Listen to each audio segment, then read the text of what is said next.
La ley de Ohm se llama así en honor a su descubridor Georg Simon Ohm, físico alemán de principios del siglo XIX. La ley de Ohm establece que la cantidad de corriente que pasa por un circuito es directamente proporcional al voltaje aplicado e inversamente proporcional a la resistencia del circuito. La ley de Ohm permite calcular la resistencia y el voltaje adecuados para cada circuito. La intensidad es igual al voltaje dividido por la resistencia. La resistencia es igual al voltaje dividido por la corriente. Y el voltaje es igual a la corriente multiplicada por la resistencia.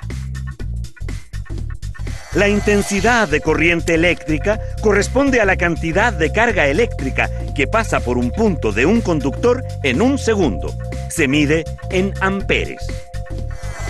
El voltaje o fuerza electromotriz dependerá de lo que llamaremos fuente de voltaje y se mide en voltios. La resistencia que opone el conductor al flujo de corriente es lo que llamamos resistencia eléctrica. Se mide en ohmios. En un circuito de resistencia constante, la corriente y el voltaje son proporcionales. Si se duplica el voltaje, se duplica la corriente. Por otro lado, si se duplica la resistencia de un circuito, la corriente se reduce a la mitad. A mayor resistencia, menor corriente. La resistencia de un cable depende de su espesor, su longitud, de la conductividad del material del que está hecho y de la temperatura a la que se encuentre. La resistencia eléctrica es menor en los cables gruesos que en los delgados.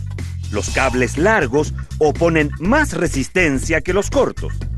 En la mayoría de los casos, un aumento de temperatura se traduce en un incremento en la resistencia del conductor. La ley de Ohm es una herramienta fundamental para el cálculo en los fenómenos eléctricos.